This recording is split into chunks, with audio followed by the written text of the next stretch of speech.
కలిసినప్పుడల్లా ఎన్నో మంచి విషయాలు చెప్పి ఎలా ఉండాలి ఈ సొసైటీ, నేను ప్రజల మనిషిని, ప్రజల కోసమే బతుకుతున్నాను, ప్రజల కష్ట సుఖాలు తెలుసుకొని నా వంతు నేను ఏం చేయగలను అని ఎప్పుడు చెప్తుండేవారు.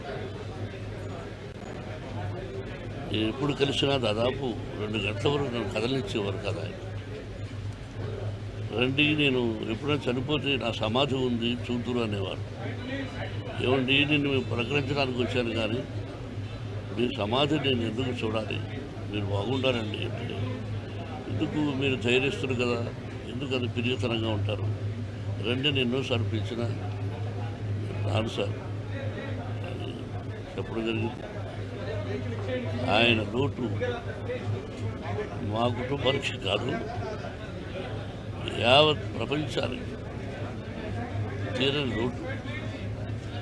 ఇది సామాన్యమైన విషయం కాదు. ఈ స్టూడియో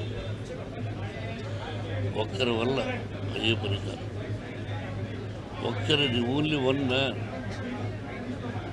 ప్రపంచంలో చాలా గొప్ప వ్యక్తిగా పేరు సంపాదించారు. ఆయన ఎక్కడున్నా ఆయనకు మనశ్శాంతి, కుటుంబానికి మనశ్శాంతి, ఆయనకు ఆత్మశాంతి జరగాలని భగవంతుడు కోరుకుంటున్నాను. It's a great man.